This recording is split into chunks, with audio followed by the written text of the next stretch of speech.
Good afternoon and welcome to WilmingtonBiz Talk, presented by the Greater Wilmington Business Journal.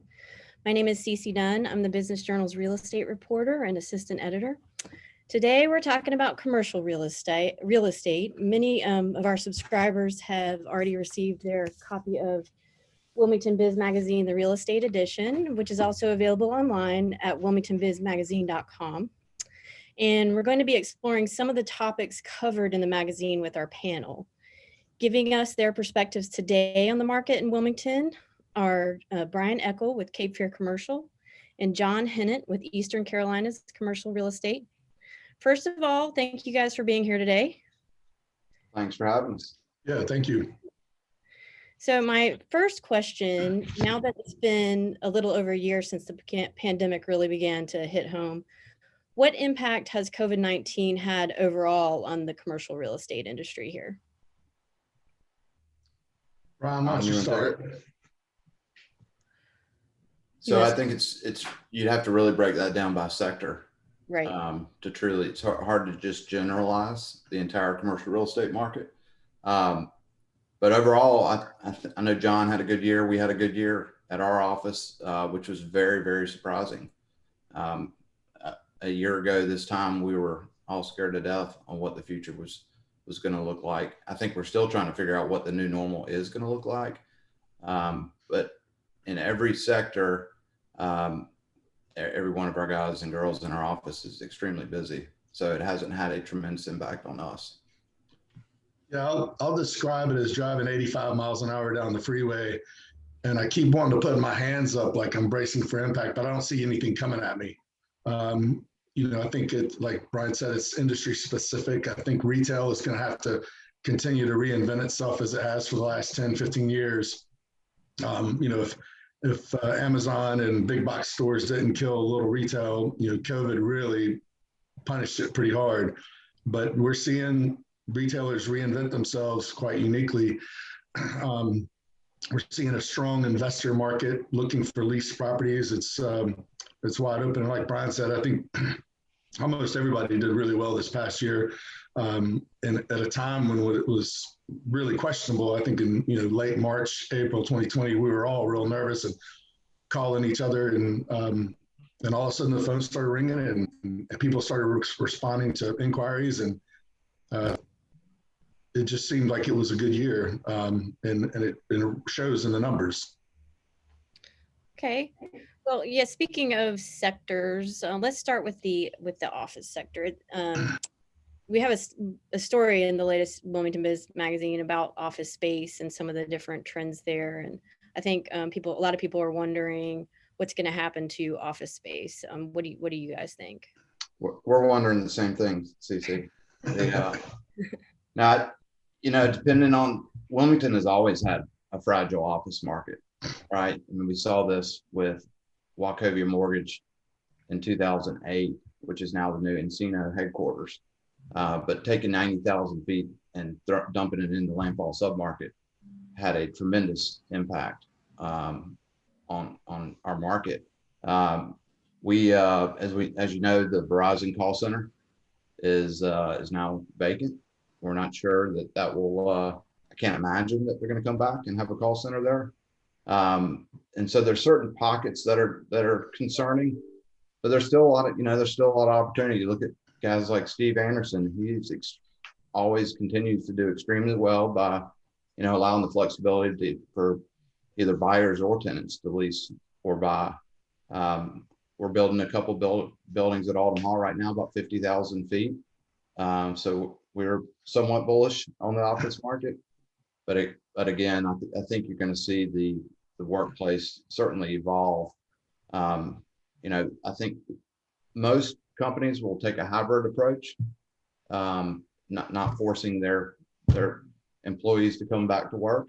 I know that's the approach we'll take at our office, and I think we'll really, try to facilitate more collaboration and create a human experience in our office space, which will be really probably what you're going to see across the board. Right. I agree. I think that you'll see. Oh. or really large employers are going to really adopt a hybrid model. You'll see one thing that I've noticed is that the business travel may be impacted because people can now meet virtually as we are now. But we're seeing the hybrid model. I think that, for me, I really dug into the data and got it at a granular level. And we saw probably a $2 per square foot decrease in 2020 over 2019 for a lease rate for office space.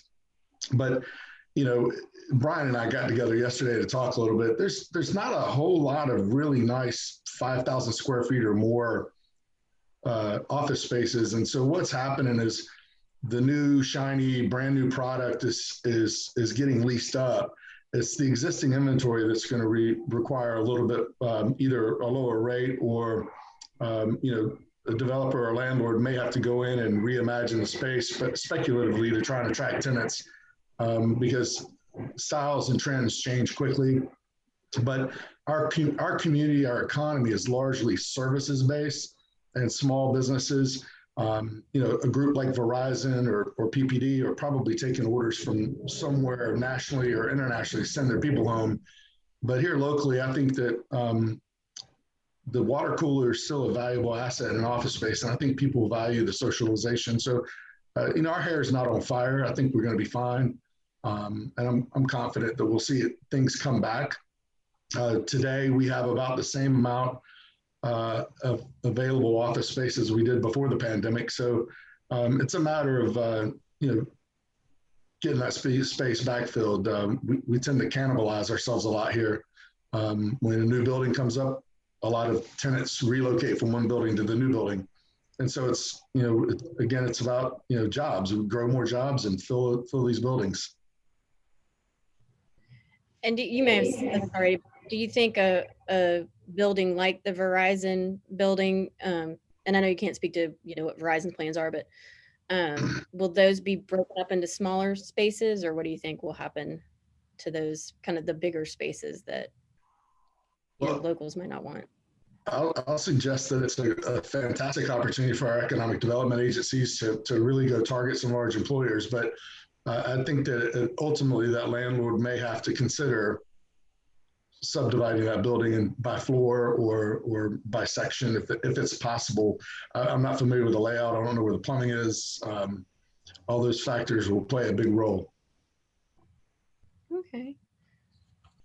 So and you talked about this a little bit before, John, what do you think people can expect when it comes to real retail space? If you want to jump in here, for Brian, in the areas where stores have vacated spaces, are those spaces just going to remain empty for a long time, or what do you think is going to happen?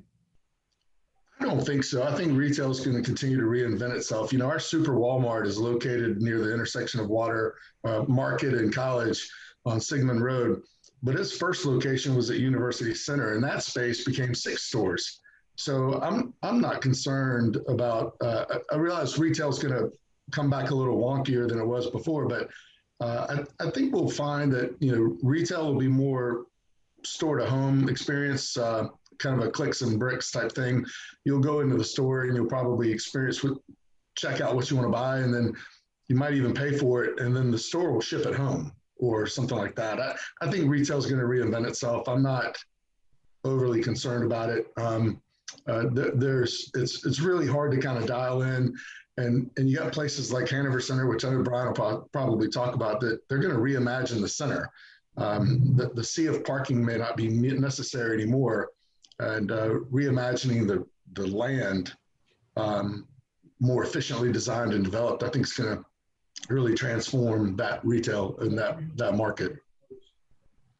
Yeah, I agree.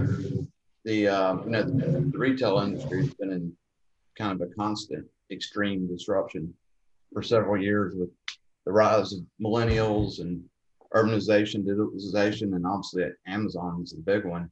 But John's right, we are working on Hanover Center, and that just took the words right out of my mouth. We are reimagining the old Steinmark space, for example. So we've been working with the owners of that since they bought the property. They knew going in at some point that was going to be an opportunity for them. And really the I use up the word opportunity. We didn't think it was going to be this soon. I don't think. But the opportunity is really going to allow us to go and break that space up, have a better tenant list and much higher rents than what they had.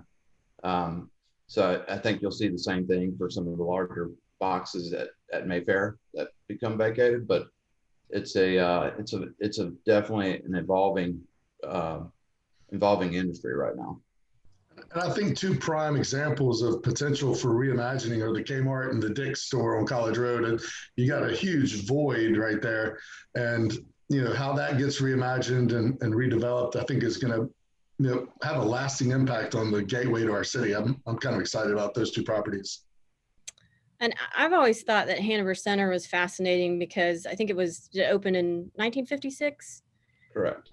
And it was way before, it seems like it was way before its time as far as being an outdoor shopping center and being what was then the suburbs. And so now it's interesting that it's going to be on the sort of the forefront of the, evolution of retail centers. So that's going to be interesting to watch.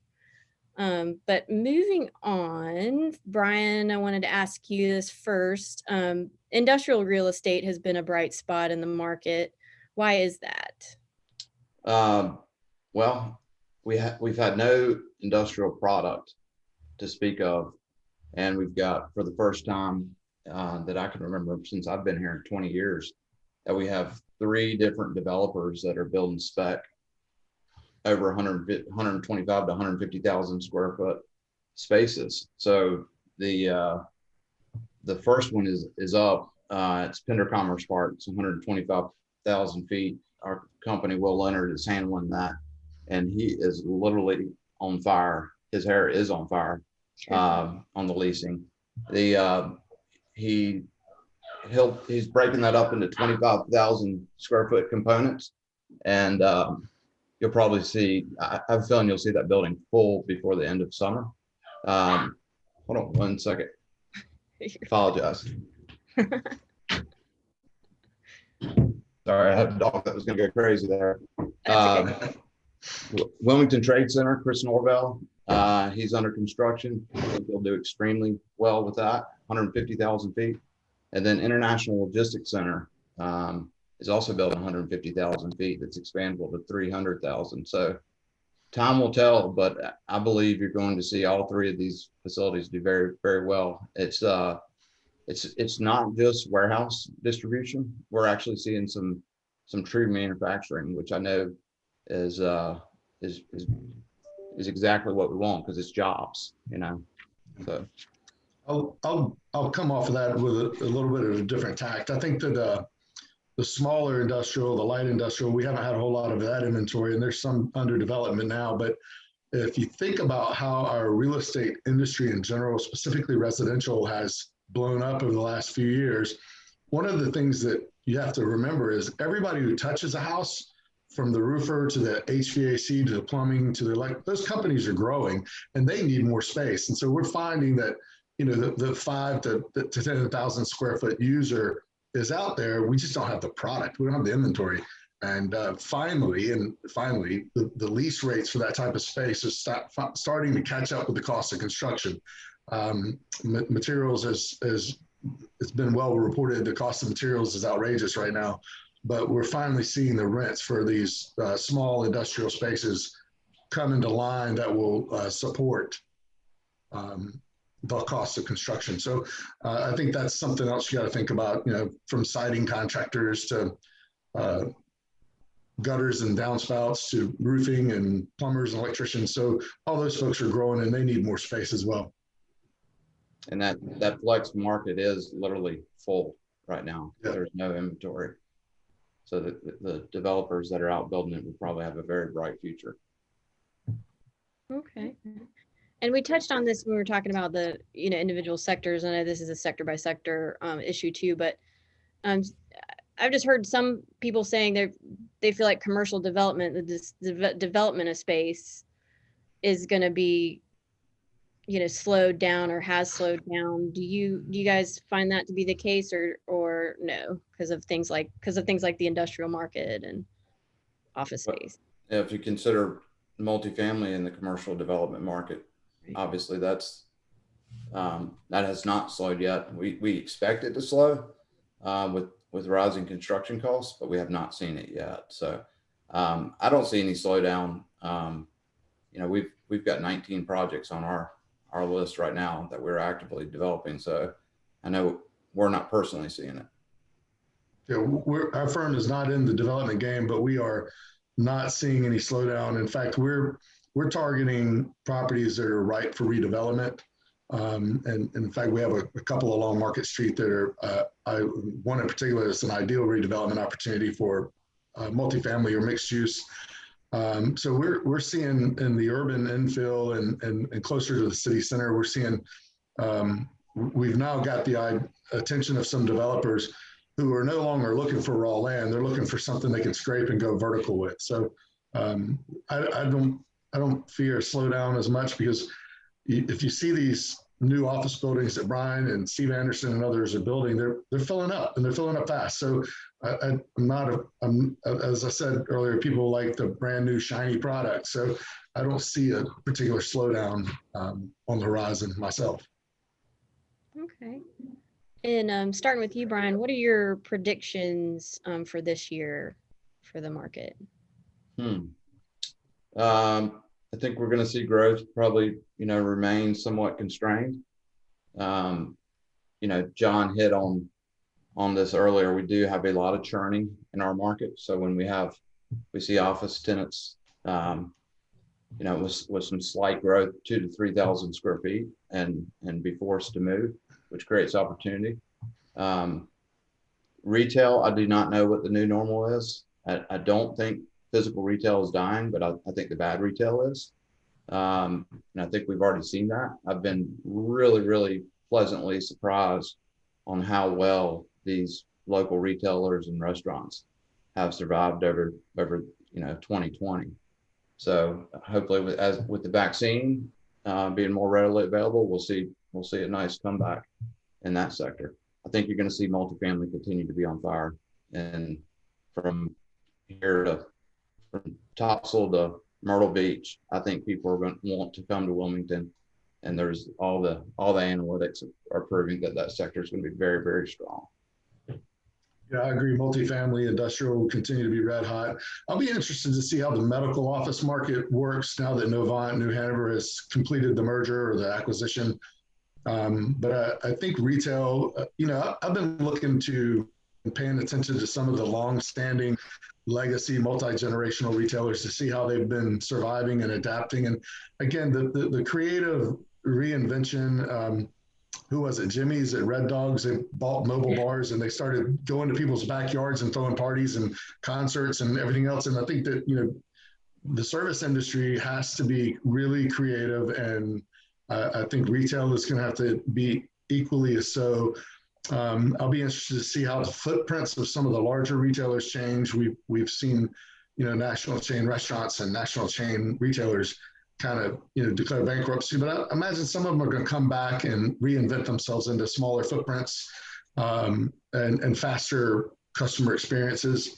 Again, I think office market is, existing inventory probably needs to adjust its base rent in order to attract tenants, but we also need to continue to grow jobs. So it's important that we elect officials who are sincere and dedicated to growing jobs and building our workforce, our local workforce here. So I'm, as far as predictions, expect the unexpected and expect the creative. I think look for the creative, because I think that's going to be the number one thing, is seeing how creative things get, particularly in the retail and service industry. Okay. What kind of questions do you guys get the most from people when they find out you're commercial brokers? You must be busy. Another question I've been getting here lately is, what should I do about my tax value? And we've had a lot of calls, and we've been checking in on some clients to see how their tax values were impacted. And I can say from my experience and the experience in our office is that there's a lot of disparity between parts of town and parts of the county. It's almost as if a different appraiser were in different areas, and they do mass appraisals, but there seems to be some disparity. And so, we've been getting a lot of questions about that as well. So, but mostly it's, you must be busy, and truth is we are very busy. Yeah, the tax, pretty much everybody's properties went up about 30%. Yeah. But John's right. There are still disparities in certain sectors that we've looked at. Industrial is one of them. But just because they went up 30% doesn't necessarily mean that the appraiser got it wrong. A lot of it was catch up. So I know there's a lot of appeals. We're doing a lot of appeals with clients right now. But overall, I don't think we're going to see a major impact. I think the millage rate will change, and I don't think it's going to be a hard hit like everybody's predicting. I think it's also worth noting that North Carolina state law requires that the counties and cities be revenue neutral. So your tax value went up, but your taxes shouldn't go up. But we all know the story there. Okay. Well, that's all we have time for today. Thank you again for joining us, Brian and John. I really appreciate it. Thanks. Yep. Thank you for having us. Our talk today will be rebroadcast on YouTube, and you can also subscribe to Wilmington Biz Talk on Apple Podcasts, Spotify, Stitcher, and other podcast platforms. So we'll say goodbye for now, and I hope everyone has a great afternoon. Thanks so much. Thank you.